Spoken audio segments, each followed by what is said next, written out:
The Death God's Daily Troubles by MagicalDucky. Chapter 21.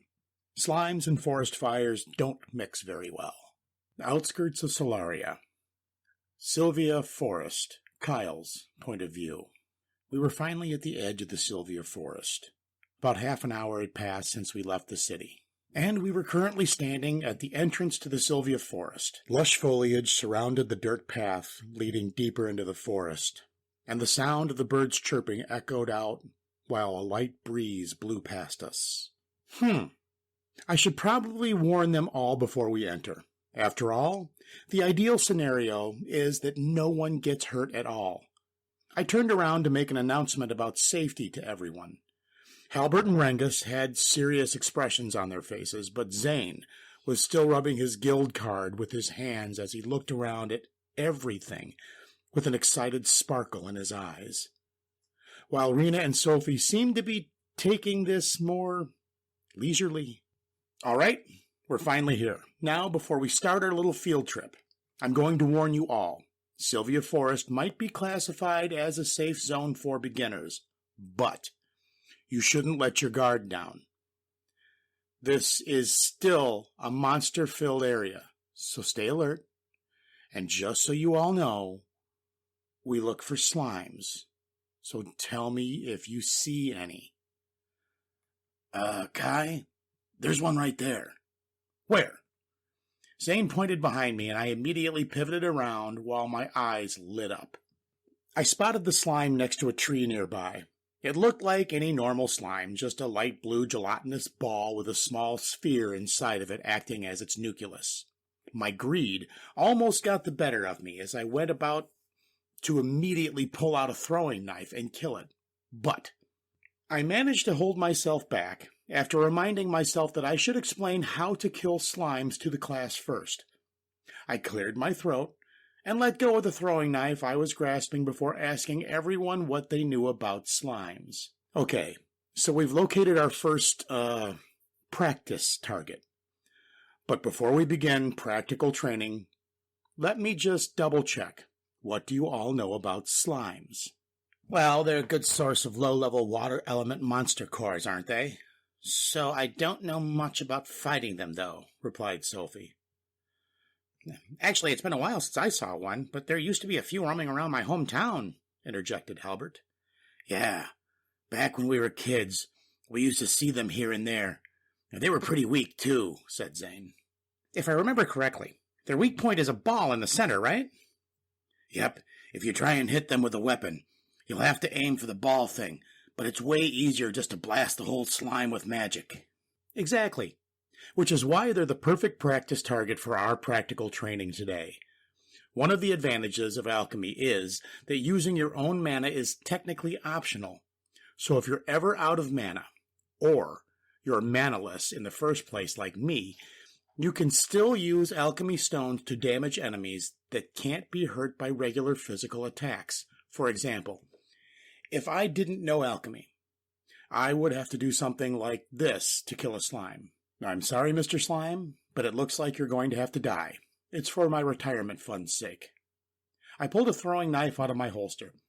The glint in my eyes sharpened before I tossed it lightly at the slime, and the knife cut through the air as a nostalgic feeling bubbled up inside of me again.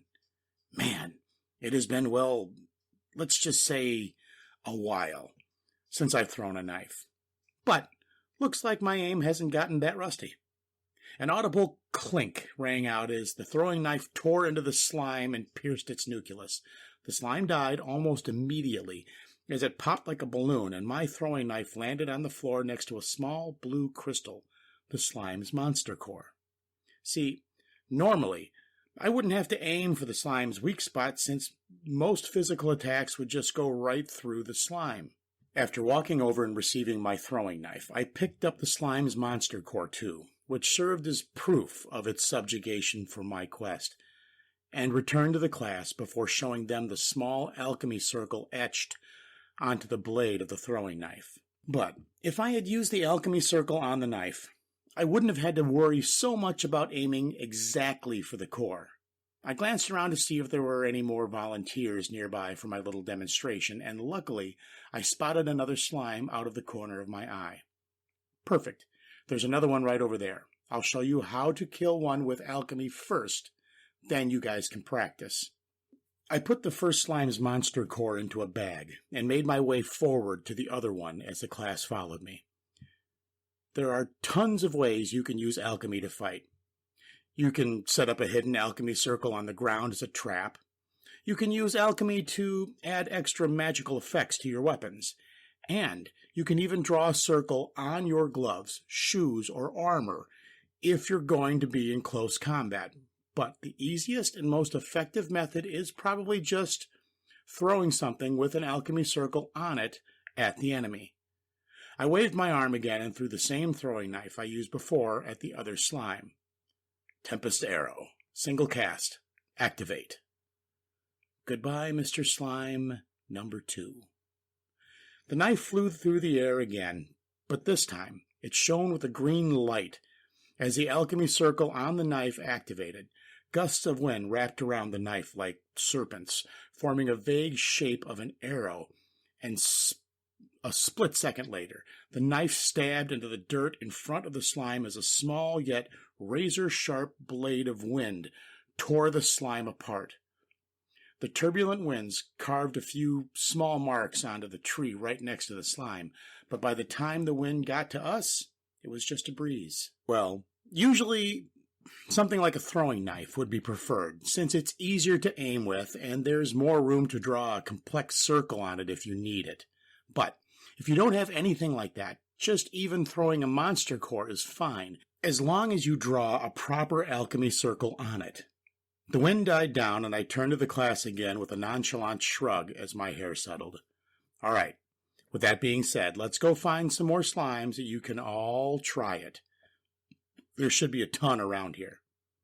Finally, the moment I've been waiting for. Lead the way, Kai. It's time to do some real adventuring. They'll all be talking about me by the end of the month. I feel like that might be a bit of a stretch, replied Halbert. Don't call it a stretch, Halbert. That implies there's still a chance that people will be talking about this idiot, interjected Sophie. It's okay, Zane. I doubt you'll make a name as a famous adventurer, but if you make a big enough fool of yourself in public, I'm sure they'll be talking about you in no time, insulted Rangus. Rangus walked over and patted Zane on the shoulder before Zane cried out in indignation. Oi, let me dream at least. We all laughed a bit at Zane's expense before I walked over to Mr. Slime 2's final resting place to pick up my knife again, and along with my second monster core. We started to walk deeper into the Sylvia forest while keeping an eye out for more slimes, but fortunately it wasn't even a minute of walking before we ran into 2 more of them on the side of the road. They were moving slowly along the trees, and I stopped in my tracks a few feet away from them as I cheerfully called out to everyone. There's 2 slimes right there. Who wants to go first? Me, cried Zane. Sure, go ahead. Be careful, though. It might just be a slime, but keep in mind, it's still a monster. Don't worry, I've got this. Zane ran up to my side as the excited sparkle in his eyes returned stronger than ever. And he held his metal staff in his hand while taking a stance that almost looked like he was holding a spear instead. A moment passed before he started chanting to activate his body-strengthening magic.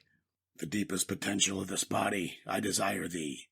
Let mana course through, and may the will of strength flow through me to transcend my limits. Body strengthening. Immediately after he finished chanting, Zane kicked off the ground, sprinting towards the 3 slimes while letting out another shorter chant for what seemed to be a wind spell. Eternal wind of this endless sky, I command thee. Come forth and strike. Storm dive. A green 2-layered magic circle formed on the tip of Zane's staff as he stepped in front of the first slime to jab his staff towards it. The moment the magic circle made contact with the slime, the blast of wind blew the slime away as Zane took another step forward. He shifted his stab's momentum into the side and swept the end of his staff straight through the nucleus of the other slime in one smooth motion. The wind from his spell died down as he turned around and slammed the bottom of his staff against the ground, and struck an edgy pose with a proud smile on his face. See, slimes are nothing but a great adventure. Zane Royhart. Zane started to laugh arrogantly, but I just stared at him at the slight loss for words before bursting his bubble. Well, you definitely strong enough to handle a couple of slimes by yourself, but there's no point to this practical training if you don't use alchemy to kill them. Ah, crap, I forgot. Nice job, you dolt. It's fine. We'll just find some more slimes. Come on. The rest of us walked over to Zane, and I picked up the 2 monster cores before we moved on. A few minutes later, we found another slime, and Sophie walked up next to me and pulled out a monster core along with a pen from her bag at her waist before turning to me with a confident smile. All right, let me try this one. Don't worry, I'll actually use alchemy. Okay, but like I said before, this is a real monster. It can be dangerous, so treat it as such and try to eliminate it efficiently as possible. I'll be fine. It's just a slime, isn't it? Sophie started to draw an alchemy circle on the pale blue monster core that she held in her hand, and after a moment, she put the pen away before tossing the alchemy stone towards the slime. Ice shard, single cast, activate. The alchemy stone shimmered as it shot towards the slime, and a moment later it transformed into a sharp chunk of ice. The ice shard easily impaled the slime's nucleus, and the slime dropped a small monster core on the floor as it died. Sophie turned to me with a proud smile and a twinkle in her eye that made it obvious she was looking for praise. But despite her stellar performance, I was a little more concerned with something else. How was that, Professor Kyle? Well, your aim was pretty good, but why did you yell out the name of the alchemy circle?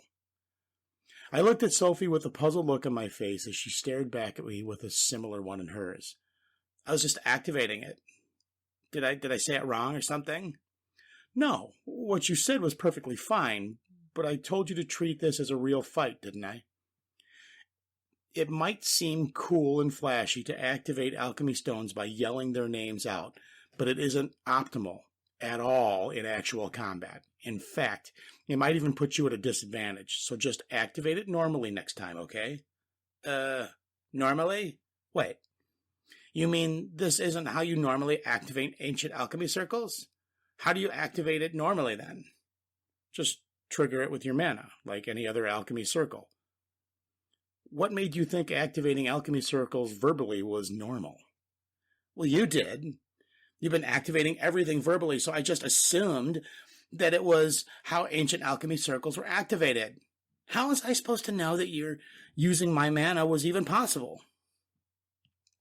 Oh, wait, I guess I never explicitly told them that they could activate alchemy circles with their mana, did I? I mean, they're always verbally activated circles in class, but I thought it was just because they wanted to look cool or something while doing it. Well, I'm kind of a special case since I don't exactly have mana, so I have to activate everything verbally. Sorry if I gave you the wrong idea, but just so you know, you can activate ancient alchemy circles with your mana just like any other alchemy circle. After all, it wouldn't be very advantageous for combat if you had to announce exactly what you were about to do, right? I waved my hand a bit and smiled at everyone sheepishly, and a moment passed as they stood there at a loss for words before Sophie face-palmed with an exasperated sigh. All right, so with all that being said, let's go find some more practice targets for now. I'm sure there are a few more slimes nearby. And if we keep following this road, there should be a rest area for adventurers where we can eat lunch. I let out a nervous laugh and picked up the monster core before starting to walk down the road again as everyone followed me. About an hour later, we were fairly deep into the Sylvia forest as I was humming a tune as we walked along. A few horned rabbits ran by in the bushes a few feet away from the path, but because of how difficult it was to hit them, they weren't very good practice targets for the class. Horned rabbits are another monster native to Sylvia Forest. They're exactly what you think, just a rabbit with a single horn on its head. However, despite being low-level monsters, they're relatively fast, and as such, they're often hard to subjugate for beginners. Anyway, I don't have a quest to subjugate them or anything like that, so we've mostly just ignored them and hunted all the slimes around here instead. Everyone already gotten a few chances to practice using alchemy in the slimes, and the collection of 70 or so small blue monster cores currently jingling around in my bag as we walked was a good indication of just how many slimes we found on the way in here. Actually, I think the overpopulation problem was a bit more serious than I previously thought. I had heard it was because the weaker monsters have started migrating for some reason. And the main hypothesis for this from the guild was right now that the strong monsters have probably taken an area nearby as its territory, driving all the weaker ones out. But honestly, it's kind of ridiculous. How many low-level monsters were there in the Sylvia Forest? There weren't that many at the edge of the forest, but as we ventured deeper, they just kept coming. There really weren't many adventurers out here either. The only other adventurers we'd seen so far was a small party of 3 that we passed by earlier, and they were hunting slimes just like us. Well, besides that, though, everything was just going smoothly, and we were currently heading towards the rest area to take a break for lunch. "Kai, are we in the rest area yet? I don't think I can take this heat much longer," asked Zane. Zane's tired voice rang out as it seemed like he was on his last legs as he panted for breath while trudging along beside me. "Well, according to the map, it's just past the right turn up ahead." Halbert stared at the map as he held it in his hands, while Rena walked over to Zane with a gentle smile to console him. "Don't worry, Zane. I'm sure we'll be there in no time." "Yeah, stop whining. Heat's not even that bad," replied Sophie. "Well, for you it isn't. I'm dying over here." "Well, you were the one who decided to wear the full leather armor. You even brought your cloak," teased Rangus. "It's fashionable, okay?" replied Zane. "Hey, I think we've arrived." "What, really? Finally?" We approached the sharp right turn in the dirt path, and after we rounded the corner, there was a short distance to the clearing, which I assumed was the rest area. The warm light shone in, illuminating the small grassy glade, and a few birds flew around in the open air, chirping here and there. It was the perfect place for us to have a nice picnic and eat our lunch together. Well, it would have been if it weren't for the countless gelatinous blobs roaming around, but fortunately, with our current circumstances, a congregation of so many slimes was probably more of a blessing than a curse. Looks like Lady Luck's finally on our side for once. I hit the jackpot. I laughed evilly in my mind as Halbert put away the map and the helpless smile, and Zane fell into his knees again with a defeated face while he held his staff with one hand like a cane. "Well, looks like we have to do a little bit more work before we can take a break. Sorry, Zane." Damn it all." Zane's distressed cry echoed into the sky as he slammed his fist on the ground, and we let out a light chuckle before turning to the class with an excited smile. I think everybody's already gotten the hang of this using the alchemy stuff with the rate at which we've been finding them. There's clearly no shortage of slimes, so let's just clear them out normally for now. We can have lunch when we're done, so we can find more practice targets to resume practical training after that. How's that sound? "Sure, sounds good to me." "That's fine with me." "No objections here." "Well, if nobody else has a problem." Do I even have a choice? Right, then let's get started. "I can clear out the back area over there," replied Halbert. "I'll take care of the middle," stated Rangus. "Oh, so you guys can handle it, right? I'm going to sit down here for a bit," said Zane. Halbert pulled his greatsword out and stepped forward. The sunlight gleamed off the steel greatsword in his hands, and with a voice he rang out as he activated his body-strengthening magic. "Before me stands my enemy, one who I must defeat, so grant me the strength to go beyond. Body strengthening." Rangus's voice rang out right after Halbert's, and he pulled out his spear before activating his body-strengthening magic too. "Silent forms flowing through my body, I desire thy rage. Rage strong enough to break any barrier. Body strengthening." Looks like Halbert and Rangus have a unique chant for their body-strengthening magic. They're a little shorter than Zane's, too, but that might just be the result of their different specializations. Speaking of specializations, though, we actually fit most of the generic RPG party roles, if you take into account everyone's class. We're just missing a healer. Zane's fighting style looks like it was based around controlling the mid-range, and he reminded me of a battle mage. He could still sit in the back and use magic normally, just like any other mage, but close quarters combat was no stranger to him, and with the help of his metal staff and a few short spells and body strengthening magic, he could probably put up a pretty decent fight. Halbert, however, was definitely a full-on swordsman, and because of that, he was probably much more familiar with the intricacies of body strengthening magic compared to Zane. Rangus was kind of in the same boat, too, since he looked like he was similar to Halbert, just with a spear. On the opposite end of the spectrum was Rena, who, judging by her outfit, was a pretty traditional mage. If I had to describe her role in our little imaginary party system that we've had going on, she would be our damage dealer, the immobile kind that stands in the back and blasts the enemy with magic while the frontline tanks, aka Albert and Rangus, kept the enemy busy. Sophie was kind of an enigma, though. Her light leather armor indicated that she definitely wasn't a frontline tank like Halbert and Rangus, so my best guess was that her fighting style probably relied more on speed instead. It was the kind of armor you would find on an archer, but I doubt she was an archer because if you look at her, she's lacking the most essential aspect of an archer, the bow. The closest thing that she had to a weapon was this rod-shaped thing wrapped in cloth that she had strapped to her back of her hip. And I don't know what it was, but it definitely wasn't a bow. Well, assuming it is a weapon, though. It's too short to be a staff or a spear, leaving the two most likely possibilities of a wand or a short sword.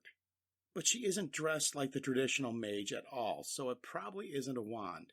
And while her attire would match up with a short sword user, I don't think it's a short sword either, since it would be much easier and more efficient to wear a short sword openly on your hip rather than wrapping it in cloth, which would make it terribly hard to take out in a real fight if it was a sword. When I came back to my senses, Halbert had already kicked off the ground towards the slimes, and he began to mow his way through the back of as Rangus followed behind him. Sophie had an excited smile on her face while she stood there watching Halbert and Rangus wreak havoc on the field of slimes. I stared at her intently as I tried to figure out what was strapped to her back. But after a moment, it seemed that she noticed because she stared back with a puzzled look on her face and a bit of embarrassing blush on her face. What? What is it? Well, I was just wondering what that thing wrapped in cloth is. Yeah, now that I think about it, that's a pretty strange thing. What is it? Something you don't want to show us, Sophie. You don't have to show us if you don't want to, replied Rena. Zane and Rena were now looking over at Sophie with a curious look on their faces too, but unexpectedly, Sophie actually smiled once. We asked her about the thing strapped to the back of her hip. It's okay. I was just about to reveal this thing anyway, since we were going to clear out the slimes normally. The passionate flames in Sophie's eyes lit up again as she unmounted the object from her back and placed what I assumed was the bottom side of the object on the floor with a light thump, before starting to unveil the object with a smug smile while holding it steady at the top. However, what I saw under the cloth was something quite surprising. This is one of the latest advancements in the Empire's modern alchemy technology. It's called... it's a gun. Yep, the thing Sophie carried around all day was a gun. Well, to be more exact, a rifle. The whole thing was made by a shiny silverish metal with some stylish purple design on it, and for some reason there wasn't a hammer on the end of the barrel. However, there was a slot on the side right above the trigger with a large red monster core embedded into it. Never thought I would ever see a gun again. I didn't think it would be necessary to develop in a world full of magic, but this one probably shoots magic bullets or something, judging by the fact that there's a monster core embedded in it. I guess technology really has advanced over the past 1,000 years. Either that or some other poor sap from Earth was here now too, spreading our technological advancements around. Actually, it's probably the latter, considering it's still called a gun. It looks like I'll have to keep an eye out in any case. Any reincarnators or summoned heroes come knocking on my door, I've had enough of Demon Lord this and Chosen Hero that a long time ago. I want nothing to do with it now. I was slightly shocked for a moment after seeing the gun again, but Sophie ran up to me with an excited look on her face right after I cut her off. Wait, Professor Kyle, you know what the gun is? Well, guns I'm used to seeing are a little different from this one, but yeah, I could say that. What does it do? Asked Zane. From what I can tell, it looks like it's a type of gun called a rifle. Judging from the design on this one, my best guess is that it shoots some sort of magic projectile. Think of it as kind of a crossbow, but instead of shooting arrows, it shoots magic. Exactly. You load monster cores into the side slot and mana sources, and the internal alchemy circles inside the gun compress the mana into spherical projectiles called bullets before launching it out in the end. It might be a bit of a hassle to try and carry around, but the firepower is no joke. Watch. Sophie picked up a gun and took aim at the group of slimes near the front. A moment later, she pulled the trigger, and a red light shone from the monster core on the side before a small glowing bullet easily pierced the slime closest to us. A small explosion of flames eradicated 4 slimes, and their monster cores dropped to the floor as flames started to spread from the immediate edge of the explosion to the grass nearby, setting a few other slimes ablaze. And this is exactly why you don't use fire magic in a forest. Sophie turned back around to us with another proud smile on her face as she loosely hugged the rifle in her hands while slimes ran around in flames behind her. So, what do you think? Sophie? Hey, there's a fire. Huh? Rena shakily pointed to the scene of destruction behind Sophie and Zane, and they shot up on their feet again in panic. Sophie turned around and saw the fire at about the same time Halbert and Rangus noticed it. Hey, what happened? Is everything okay over there? Our frontline duo called out to us with concerned voices as they started to make their way back, but I don't blame them, though. After all, I would be pretty concerned, too, if I was in the front drawing aggro by the backline DPS just set everything on fire while I wasn't looking. We're okay. I yelled back to Halbert and Rangus while giving them the thumbs up to tell them that we were fine before turning back to Sophie again. Now, Sophie, I know that it's cool to blast things with fire magic, but please take the surroundings into account next time. She stared at the fire for a moment before turning away with an embarrassed look on her face as she cleared her throat. I'm sorry. Looks like I just got a little too excited and forgot which type of monster core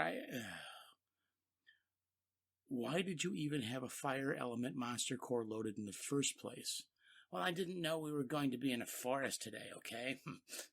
Sophie crossed her arms and pouted as I let out a sigh before turning back to face the raging fire. All right, I guess I shouldn't have been so vague with where we were going today. Anyway, let's just put the fire out before it spreads any further. Outskirts of Solaria, Sylvia Forest Rest Area. Halbert's point of view. It's been about an hour since we finished securing the rest of the area, despite a couple of unfortunate occurrences near the start. We successfully cleared out the slimes roaming around the rest of the area with no problem, and ate lunch together afterwards. However, right as we finished eating lunch, a wave of a few dozen slimes came along and ran through the clearing while completely ignoring us for some reason. We managed to kill some of them as they actually ran past us, but the majority of them ended up running away, and Professor Kyle told us that we would be back shortly before returning to a chase after them. Currently, we were talking to each other while waiting for him to return. I still can't believe you set the clearing on fire. It was an accident. Professor Kyle even said it was. Well, speaking of which, when do you think we'll be back? Well, hopefully not soon. I finally got a break, so let me enjoy it while I can. Zane let out a relieved sigh as he sat in the grass next to me. Do you think he's okay? That was a pretty big wave of slimes that he went after. It's only been about 15 minutes, Rena. I'm sure he's fine. Yeah, besides, there might have been a lot of them, but they're still just slimes.